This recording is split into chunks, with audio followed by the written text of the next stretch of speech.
السلام علیکم ورحمت الله وبرکاته. نن جی زه یو داسې ملګري خواله راغلی ماشاءالله چې الله جل شانو ته ډېر غټ کار اخلي په دې فتنې او فساد دور کې. الله جل شانو د خپل کلام د حفاظت او خپل ذمہواری غسته ده خو ما ته به د اسباب په درجه کې استعمالي دا شاته د تاسو ته ماشاءالله د قوم پر مليون ښکاری دا ولده په خپل دکان کې په خپل اورشاب کې وزه برابر کړی دی ماشاءالله.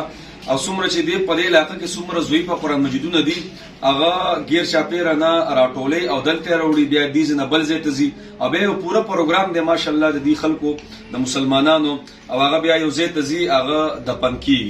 نو ډیر مبارک کار ته الله جل شانه علي الله دې مونږ ټول په داسې کارونو کې استعمال کړي. دا الله جل شانه د کلام سره چې د دنیا ته آباد ده سٹارټې دو چونکې دا زویب شي کله یو ځای کې پروتي کله بل ځای کې پروتي نو دا ملګری ماشاءالله الله جل شانو استعمالي دا منډه ترډې دی وي نو دوی بتاوسته یو سو خبره اترو کی چې دوی دا کار څنګه کوي او څه پکار دی څنګه دی پکار تاسو خپل نوم ته وایي جی او خپل ټول خبر ورته وکړي. بسم الله الرحمن الرحیم. د ټول مخکې تاسو ډیره شکریا ده کوم چې تاسو د قرآن محل تراله او زموږ د قرآن محل ویډیو ته بل زه یو خپل ځاني د مزدورآباد تخبه یم او زما زه د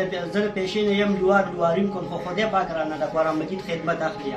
دا سوچ او فکر او زمون څنګه راغلی او دې ته زما خیال څنګه شو دا چې یو ځای مبارک ته تلو ما پای کې قرآن مجید پروت او بیا ډیر به حاله او به خیال پروت او په مبارک په قبر باندې پروت. نو ما دا سوچ کو چې زموږ مسلمانان یو د قرآن مجید داري په مبارک زوی پروت دی چې زه خیالونه ساتم بل مسلمان خیالونه ساتي نه دی بسوک نو راغینه خدای پاک زما زندگی بدل کړه دا څه چې هغه قرآن مجید ما راوړو کوټ کې کې په دسپینه کپلن ولا ورته اثر او دا چې یو کس هغه ته په حواله کو نامي جوړ د پند لپاره نو ما وی چې ان شاء الله زه ولې دا کار نشم کولی چې دا چې ما یو بل مشر دی او وی قرآن مجیدونه راغون کی او بیا صفای ورکی اثر ورکی او راغینه پس بیا قبرستان ته ویسي د پنی کی نو خدای پاک دا خدمت زمان نصیب کړي. نو راغینه پس دا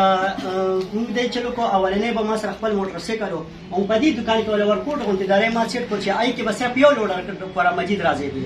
راغینه پس ما سوچو کو چې خدای پاک نور توفیق راکړي چې دا په داخلو شي په رکونه شي هغه قرآن مجیدونه چې کله مونږ خپل کور ته مې ویوړل او صفا مې کړل او اتر مې ورکو کفن مې ورکو بیا مونږ پسې مشرانو اعلان وکړو چې تاسو مهرباني کوئ تاسو دغه لپاره دفن لپاره راشئ په خپل لاس باندې هغه قرآن مجیدونه مونږ ویوړل او دفن هم کړل په ملاګورو کې د عثمان بابا ځای کې. ما سره بل ملګری هم دی په توتکان کې ملکان نه بره توتکان کې هغه سلیم بی او د زما د اشفاق او د سلیم بی په هغه کې نگرانۍ کې مونږ ډېر زیات تکلیفونه ډېر زیات تاسو د علاقې نوم څه دی دا ځای زموږ د علاقې عمر آباد خاص چوک کې ضلع مردان دی کنه ضلع مردان تاسو ته ان شاء الله مون پر سکرین باندې نمبر هم درکو چې سو په سره قرآن مجیدونه ریډاکشن دی لوډر دی 400 نه خالي صرف زما په نمبر باندې کانټیکټ کوي ان شاء الله.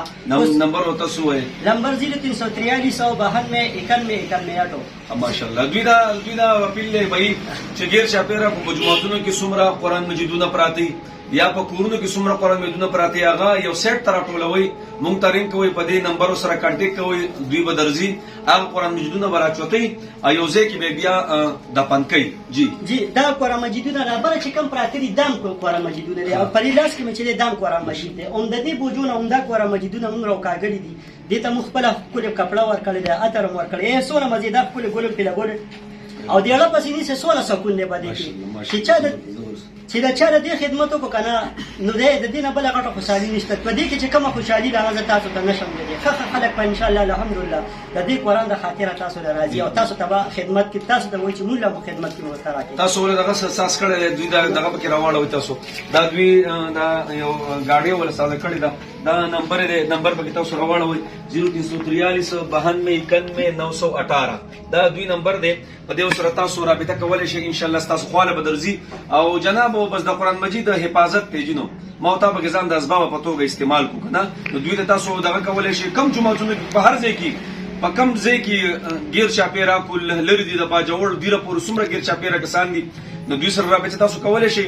بل نمبر بل تاسو درکم چې څوک د ملکان نه بری تو دکان ته نږدې نو زه تاسو د سلیم بی نمبر درکم هغه سره رابطه وکړئ راغه نمبر دی 0348 477 بیا وته 0348 320 477 دا د سلیم بی نمبر دی کوم چې دا د ملکن نه بره دي ان شاء الله د سره په دې رابطه کوي او ما سره په خپل 0343 92 نور د دې نه چې څوک مو سره خپل خدمت داسې کول غواړي چې وروره زما کپله د وسه کېږي زما عطر د وسه کېږي زه تاسو سره په کارای کې یو هیلپ نیم کوم ولې چې دا هغه ته د ملاګورو پر رسي نو په دې باندې د کاریانې خرچې هر څه کور راځي نو موږ سره هر څنګه مرسته کولی شي هر څنګه تاسو وایئ چې به یو ځای کې دا زوی به قرآن مجیدونه نه نو به یې هغې وویل لکه دې چې څومره دا منډې تړلې دي کومه خوشبو ده کومه کفن دی تا کمړل راوړل دي په هغې کې کوڅاړی د پیسې درکړي هغه هم تاسو لکه په دې کې به استعمالوئ دا هم ثواب دی